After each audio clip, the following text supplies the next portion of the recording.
que estás en los cielos, gracias te damos por esta mañana. Tú eres el Dios que adoramos, el creador de los cielos y de la tierra, el que nos ha salvado y nos ha llamado a servirle, Señor. Gracias porque podemos tener tiempos como este, donde podemos estar en comunión contigo, donde tú nos permites recordar que nuestra vida está en tus manos. Con ese pensamiento, Señor, queremos darte gracias por la vida de mi hermano Constantino y de su esposa Hortensia. Gracias porque tú les has traído con bien hasta nosotros. Y Señor, queremos pedirte por los ministerios que realizan, que tú los ayudes a seguir en ellos de triunfo en triunfo, Señor, con tu bendición y en tu voluntad. Fortalece sus cuerpos, sus corazones, sus mentes, bendice a su familia y a la iglesia, Señor, donde pastorean también. Ayúdales. Gracias por este tiempo, te agradecemos. Y ahora, Señor, te pedimos por el pastor Constantino. Úsale para compartir tu palabra con nosotros y a través, Señor, trae un mensaje a nuestros corazones. Te lo pedimos en el nombre precioso de Jesús. Amén. Amén. Amén. Bienvenidos, hermanos, que el Señor les bendiga. Gracias. Su tiempo. Muy buenos días, amada familia seminarista. Dios los bendiga en gran manera. Mi esposa y un servidor acabamos de llegar a Oaxaca. Venimos procedentes de Guadalajara, donde allí vivimos, está nuestra iglesia.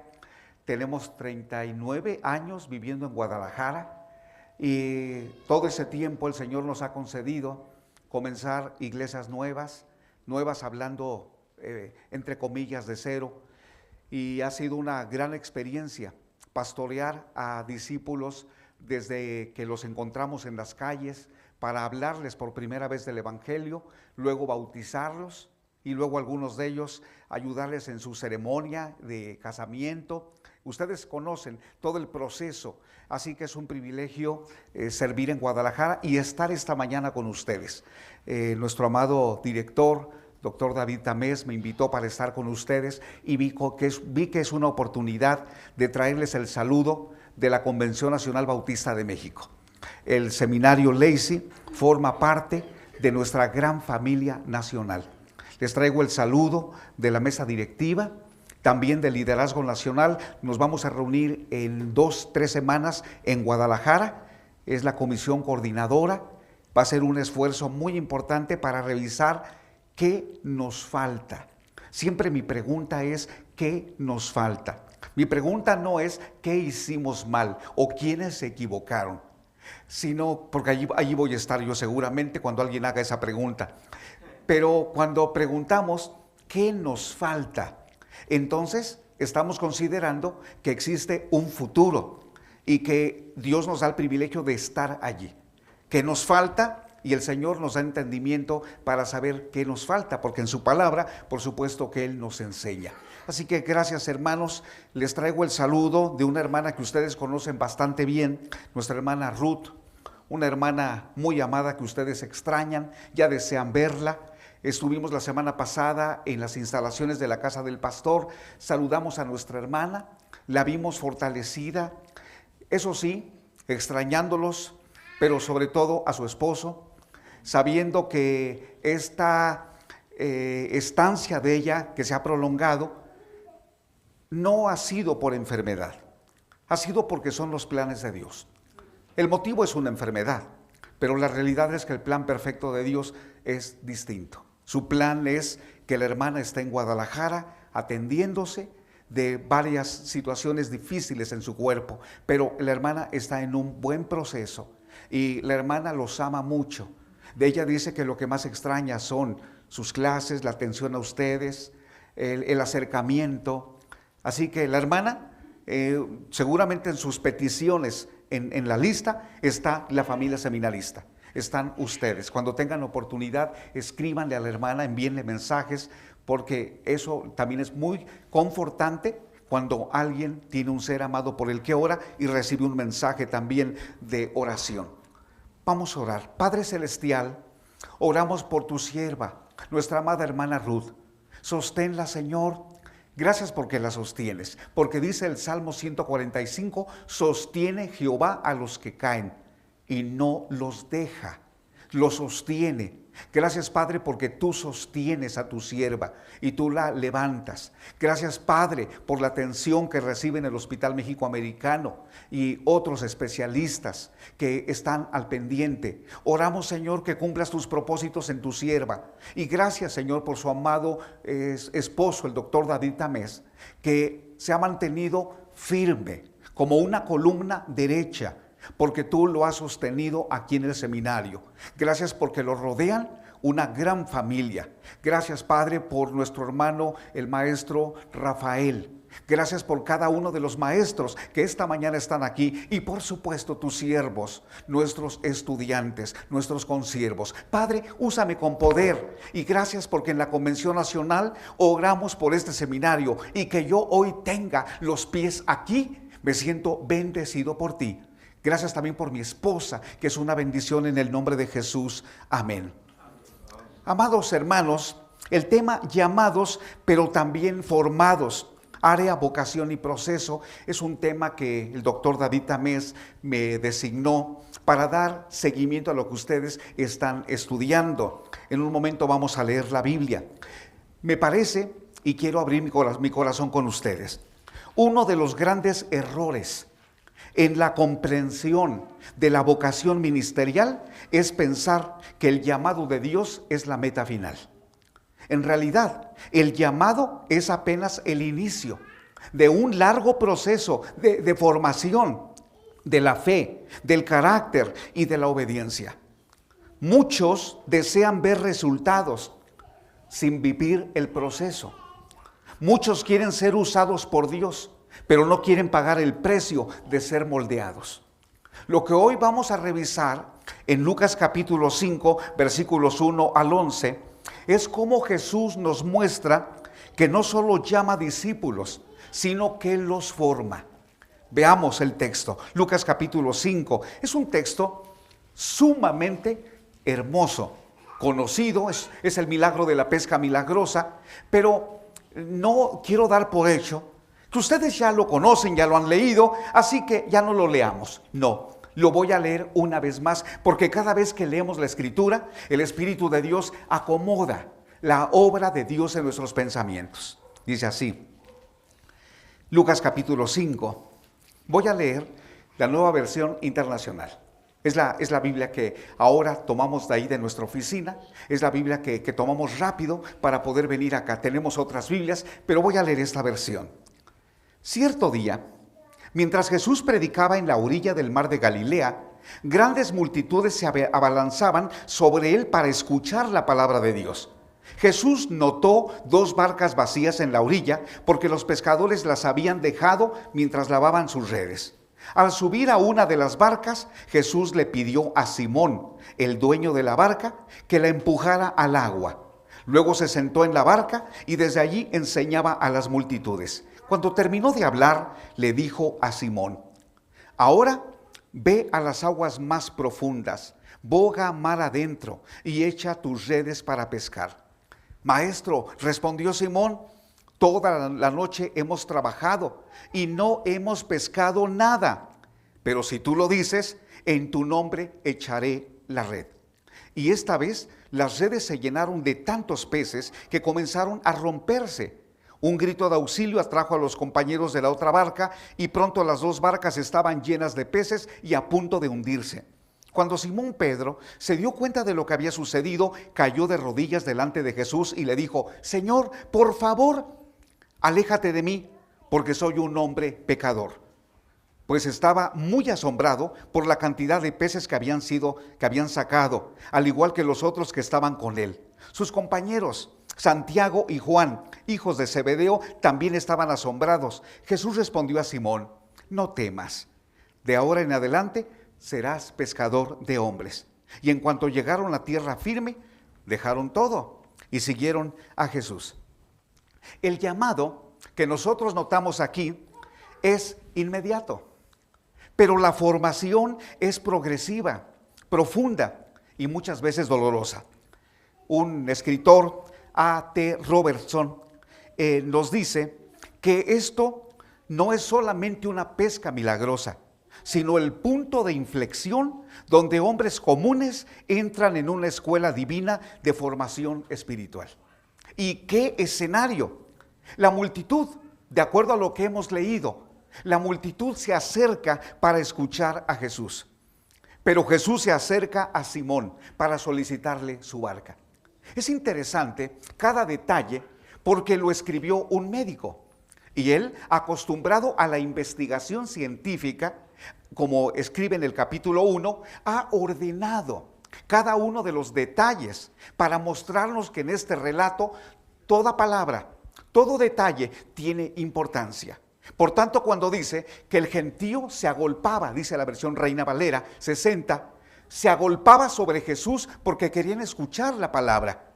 Pero la Escritura dice que Jesús se dirigió de forma personal, no a las multitudes. Ese día enseñó a las multitudes, pero él se dirige de forma personal, inclusive hasta menciona el nombre de la persona. Este detalle es muy importante.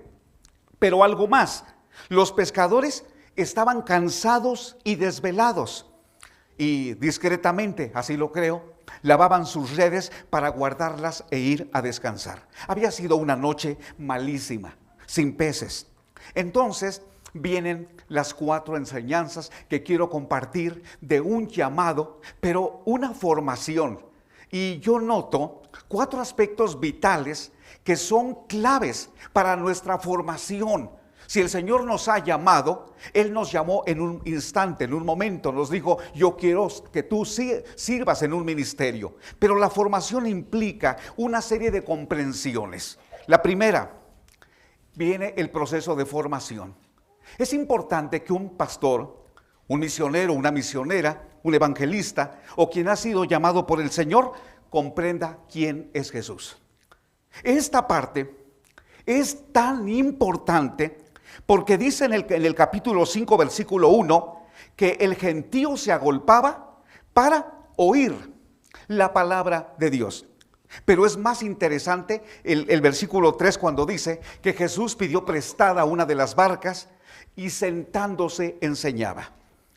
Esa forma de sentarse era la que usaban los maestros judíos, porque podría ser más cómodo si la barca tenía alguna vela, tenía alguna cuerda, pues Jesús podría estar tomado de la cuerda y enseñar, porque de pie, muchas veces nosotros decimos, ¿verdad? Hermano, se puede poner en pie para que lo escuchemos mejor, ¿es cierto?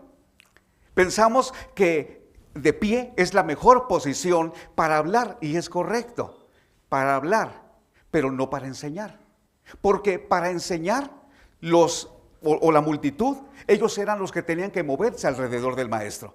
Ellos tenían que moverse para escucharlo.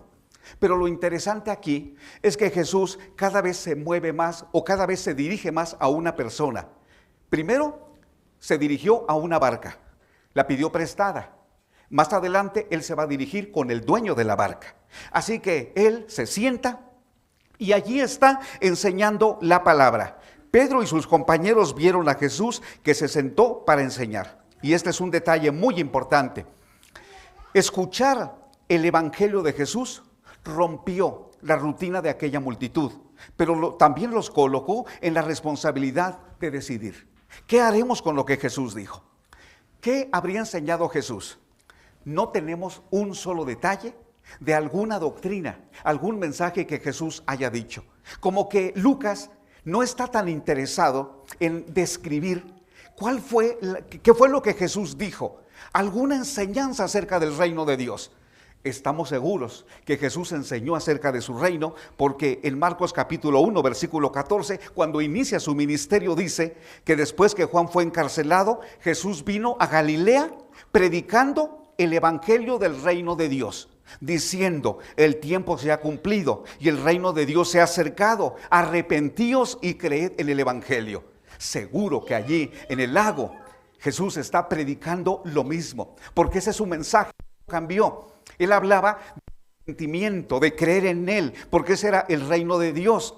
Pero entonces la gente tenía que responder. ¿Qué respuesta van a tener ante lo que Jesús está enseñando? Aparentemente nadie respondió. Como que la multitud lo escucha, ha sido un buen maestro al que han escuchado esa mañana, ya habían oído su nombre porque la fama de Jesús comenzó a propagarse en esa región, pero aparentemente no hay ninguna respuesta, pero Jesús está esperando una respuesta. Y entonces Él toma la iniciativa. Y este es un detalle muy importante, porque el Señor tomó la iniciativa para dirigirse con Simón. Se acerca y le dice algo muy importante: boga mar adentro y echa tus redes para pescar. Pedro, sabemos que es Pedro, Simón reacciona de una forma natural, como nosotros reaccionamos cuando Dios nos llama a una tarea importante. Señor, quiero decirte que ya revisé la lógica, el razonamiento, las condiciones meteorológicas y además la estadística, porque es muy importante revisar el historial. Y quiero que sepas que apenas anoche estuvimos pescando y no tuvimos resultados. Es el mismo lugar donde tú me estás pidiendo que vaya. Es la misma zona. Ya pasamos por allí, Señor. Pedro al principio sí presenta lo que hay en su corazón y lo que hay en el corazón de nosotros, que humanamente tenemos limitaciones, flaquezas, dudas, temores. Por supuesto, eso es parte de la naturaleza de nosotros, pero el Señor llama a personas en esas condiciones. ¿Por qué? Porque el Señor no está llamando a una persona para que esa persona dé a conocer el nombre de la persona, sino que Él dé a conocer el nombre de Jesús. Por eso Pedro reacciona: bueno, Señor, lo intentamos toda la noche, pero viene la reacción: en tu nombre o en tu palabra echaré la red. ¿Por qué ese cambio tan drástico? ¿Por qué? No fue un cambio emocional, de ninguna manera fue emocional, no, es por lo que había escuchado. ¿Qué había escuchado? Cuando Jesús se sentó en su barca, ¿qué estaría haciendo Él? La Biblia nos dice que sus redes las estaban lavando.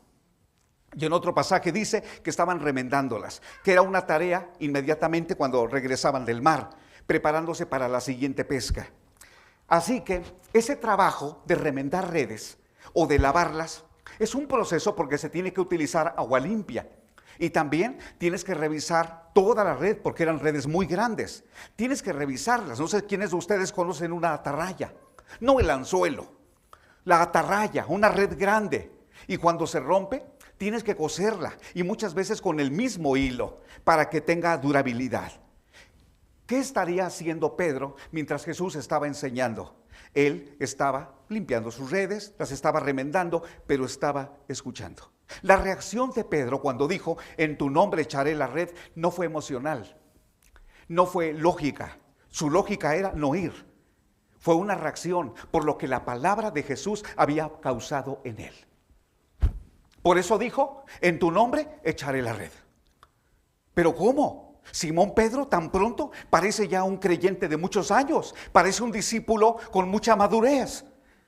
No, es que la palabra del Señor, cuando llega a tu vida, produce un avivamiento para el que no estabas preparado.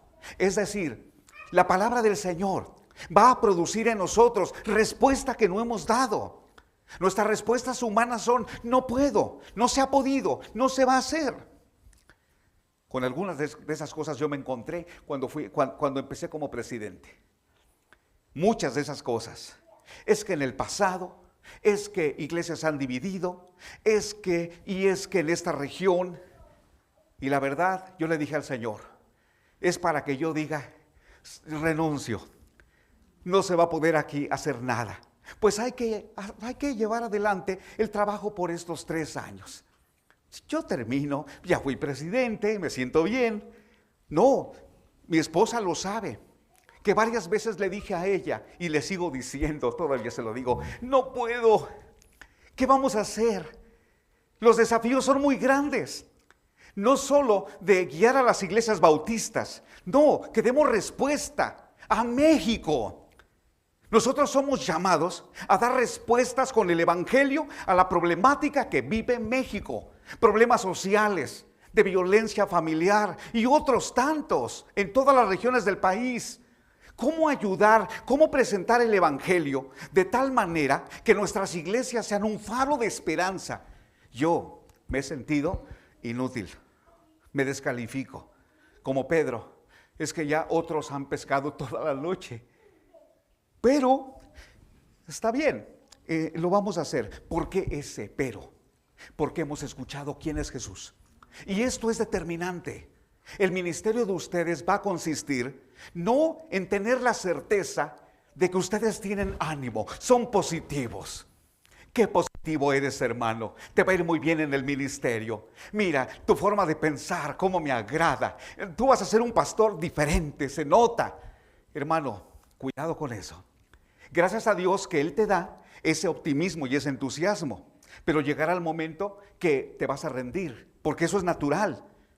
Sin embargo, escuchar la palabra de Jesús es la que nos guía, la que nos ayuda, la que nos da la formación. Así que tu formación ministerial comienza con una comprensión correcta de quién es Jesús.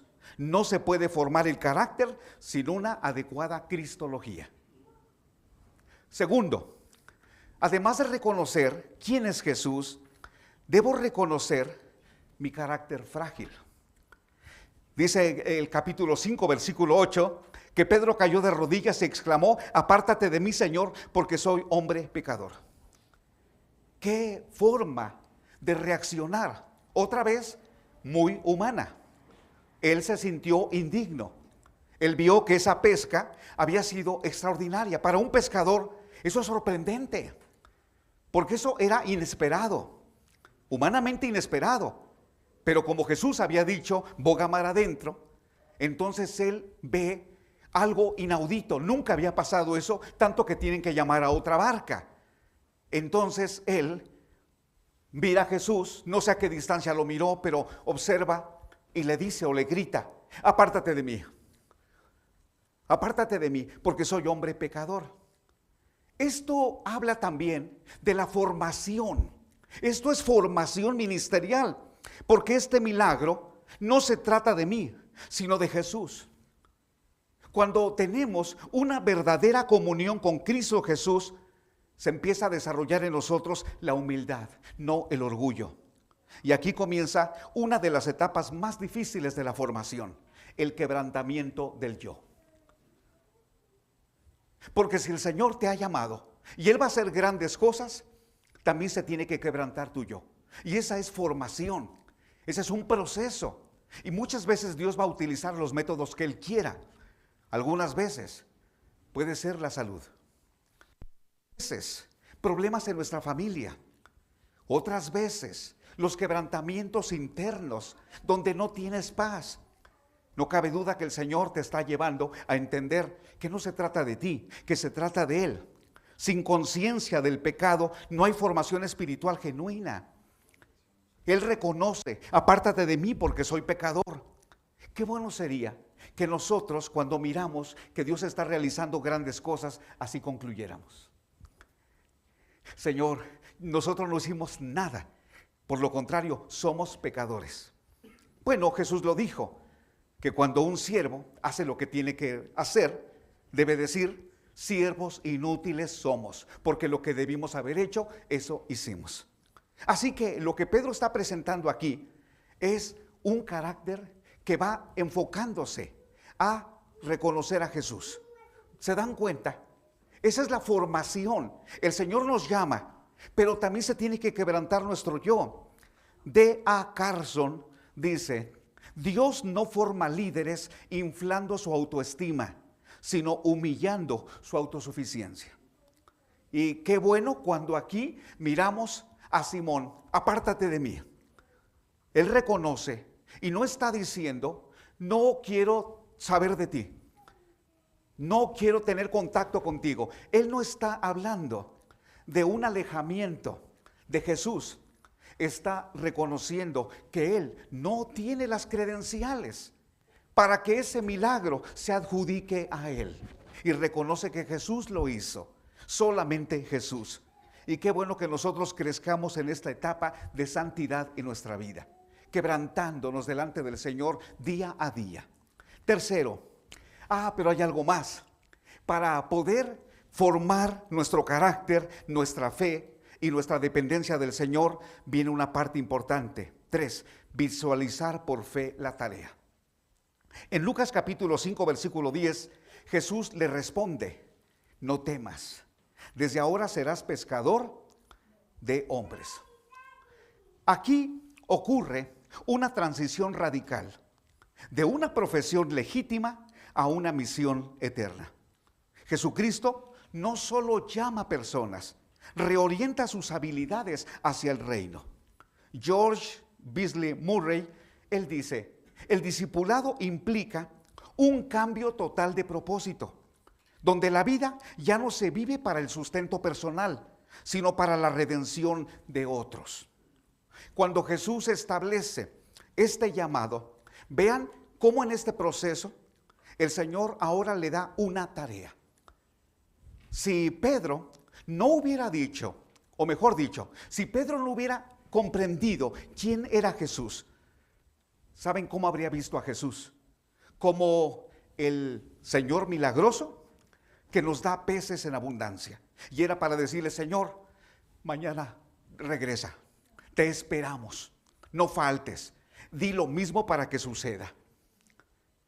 O sea, ver a Jesús como el que resuelve conflictos materiales, como el que da prosperidad, pero también verse él como un hombre dedicado a asuntos propios, asuntos personales, su trabajo, la pesca, su negocio, las barcas, su reputación, un pescador que regresa con barcas que se hunden. Pero no, Jesús cambia. No le dice, serás un mejor pescador. Él le dice, ahora cambia radicalmente tu tarea. Serás un pescador de hombres. La formación ministerial incluye aprender qué hacemos y para quién lo hacemos. Esto no es un activismo, es la misión de Jesús. Por eso uno tiene que preguntar, ¿a qué me ha llamado el Señor? ¿Qué dones me entregó? ¿Cómo usará mis talentos naturales? ¿Cómo usará mi preparación académica de la universidad? De algo usted debe estar seguro. Cuando Jesús le dijo, desde ahora serás pescador de hombres, ¿qué tenía Pedro en su imagen mental? Desde ahora serás pescador de hombres. ¿2 barcas llenas? ¿Más barcas llenas? No. Pescador de hombres eran personas, no peces. ¿Qué cambio tan radical? Porque darle a un hombre una tarea para trabajar con personas cuando toda su vida ha sido el contacto con los peces y con algunos pescadores colegas, pero ahora el contacto es con personas. De veras que esto es un milagro. Es un milagro que el Señor a ustedes los haya llamado para servirle, trabajando con personas, ayudando a personas. Pueden ser algunos adictos y para lo cual ustedes no estaban preparados. Ustedes realizaban otras tareas, pero el Señor les ha llamado a una tarea. Y eso es importante en nuestra formación, visualizar por fe la tarea. Cuando Jesús le dijo, serás pescador de hombres, Pedro tuvo en su mente 2 barcas llenas por el poder de Jesús. ¿Qué sucedió en Pentecostés? 3,000 personas, algo así como 2 barcas.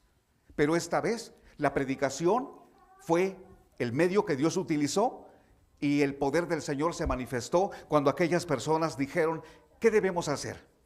¿Qué debemos hacer?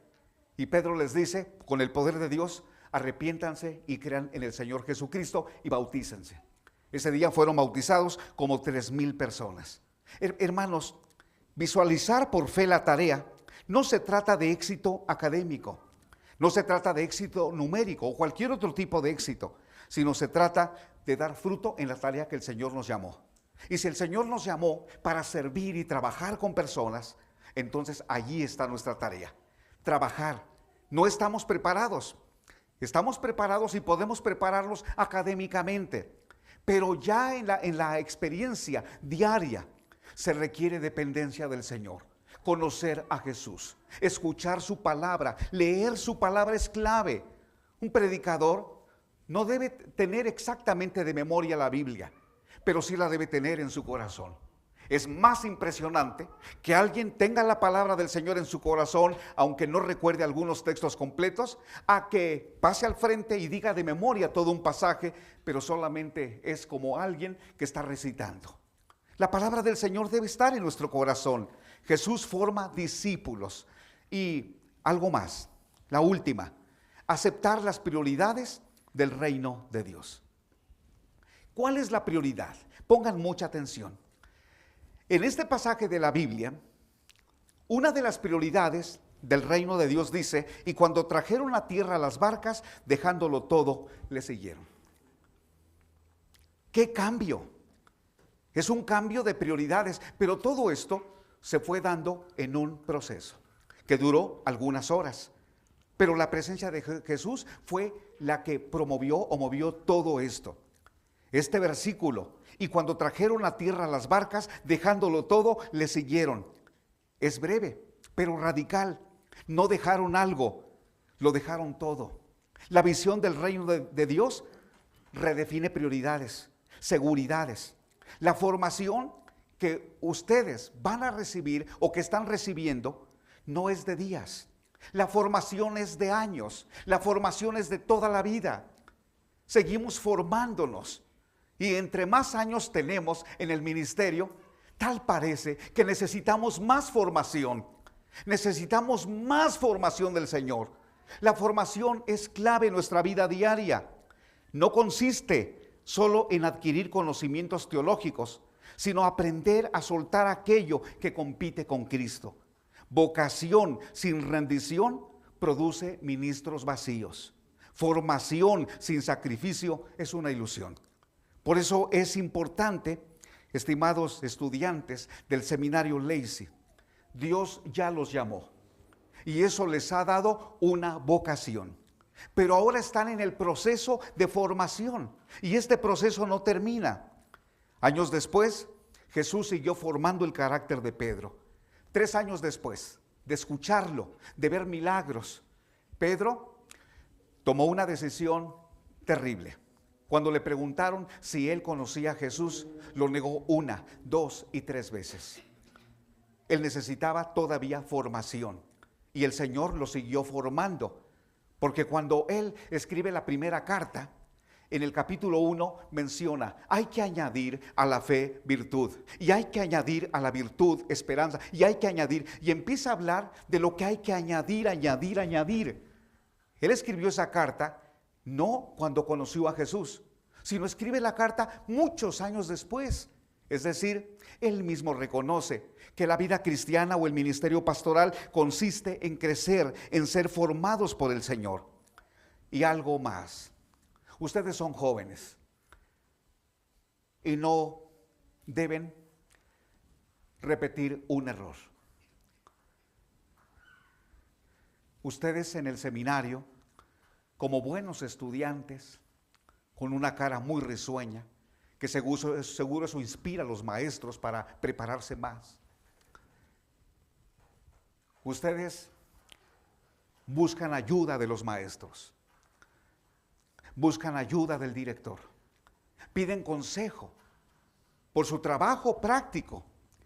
Cuando tienen alguna duda o no saben cómo atender a una familia o un caso, piden ayuda, ya sea en clase, en un foro o tal vez de manera personal. ¿Cuál es el error que no deben repetir? El error que no deben repetir es que cuando uno sale del seminario, se vuelve solitario y comienza a trabajar solo.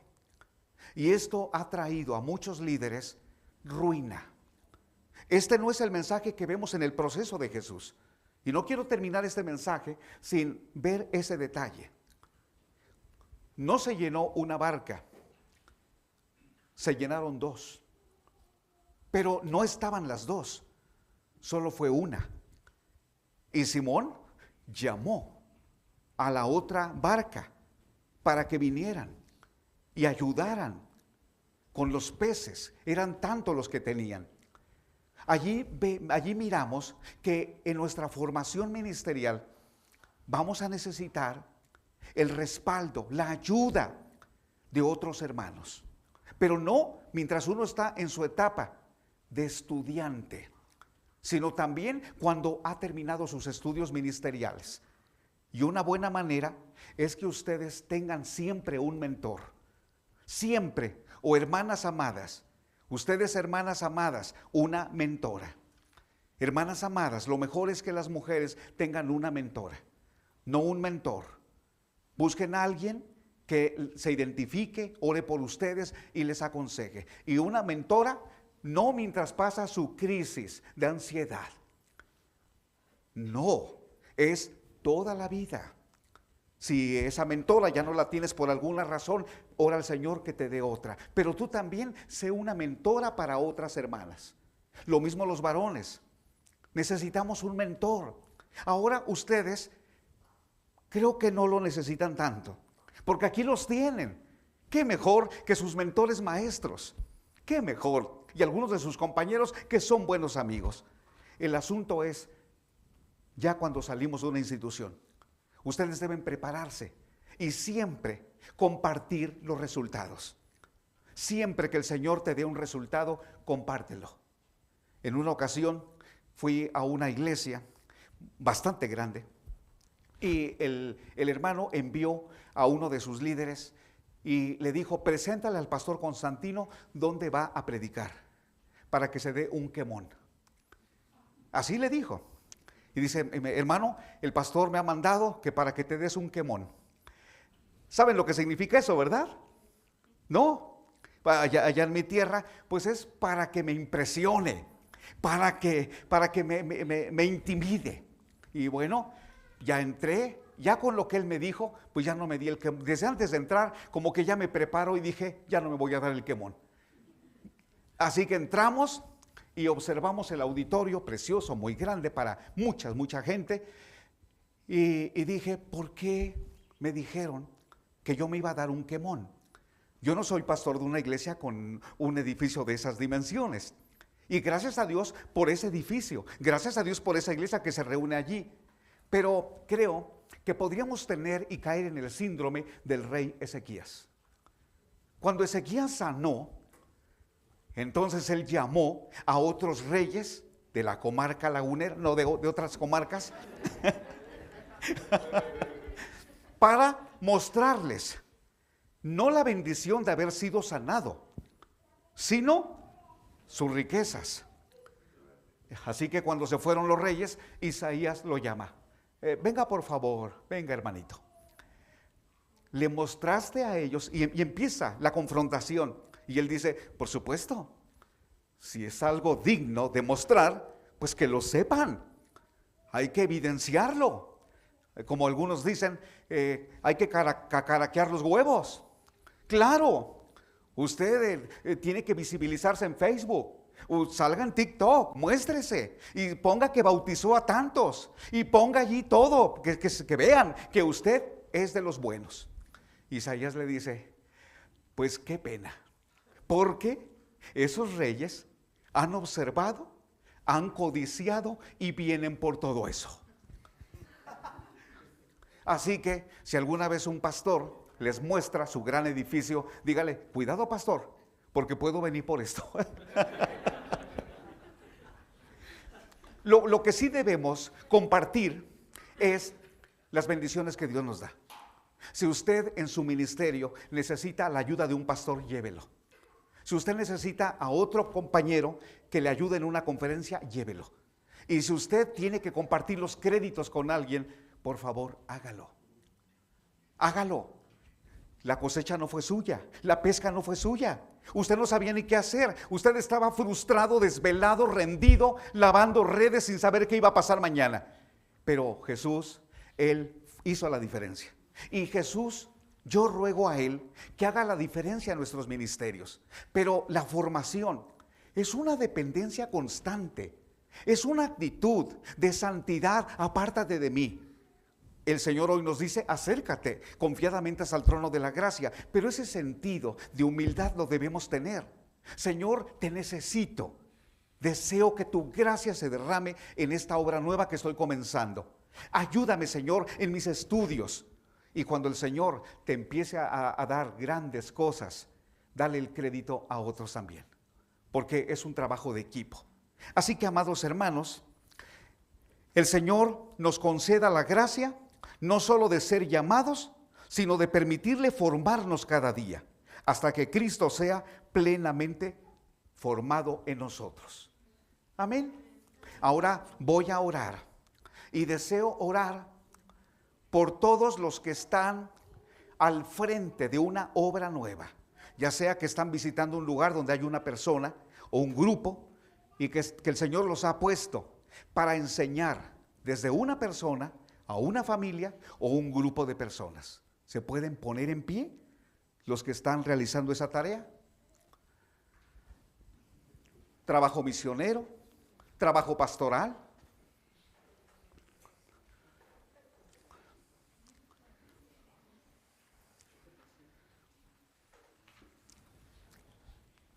Hermanos amados, necesitamos conocer a Jesús. Necesitamos conocerlo. Aprenda de Jesús. Busque una relación con Él todos los días. Su tiempo con Él.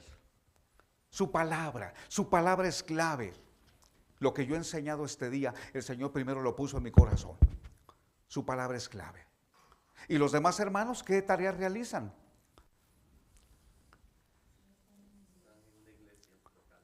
¿Están en una iglesia local desarrollando algún ministerio? Entonces pónganse en pie también. Bueno, vamos a orar. Padre amado, te doy gracias por todo el equipo del Seminario Teológico Bautista Dr. G.H. Lacey. Padre amado, tus siervos, a quienes he compartido la palabra, te ruego, Señor, que los guíes en esta formación. Tú los has llamado y ese llamamiento comenzó allí y tú marcaste un antes y un después. Gracias por el llamado que nos has hecho para ser tus siervos. Gracias, Padre, por habernos tomado en cuenta. Gracias, Padre, porque a pesar de nuestra inexperiencia, tú nos has llamado y tú no has llamado expertos, porque el experto eres tú y no vamos a competir contigo. Gracias, Padre, por este equipo que está aquí presente. Oro, Señor, que tú los guíes para que fructifique el ministerio que están llevando a cabo, así como aquella vez en el mar hubo una gran cantidad de peces por la obra tuya, porque Jesús los reunió, porque es dueño de la naturaleza. Así, Padre amado, te ruego que hagas fructífero el ministerio de nuestras misiones, nuestras nuevas iglesias, los ministerios que desarrollan los maestros, que sea fructífera su enseñanza. Gracias, Padre, porque este seminario es una bendición, no solamente en el estado de Oaxaca, también para las autoridades de la Secretaría de Educación, que hay un testimonio de lo que tú estás haciendo. Gracias, Padre, bendito sea tu nombre. Y gracias por el director, nuestro hermano David Tamés, nuestro hermano coordinador académico, Pastor Rafael. Gracias, Señor. En nombre de Jesús. Amén. Amén. Gracias, hermanos amados.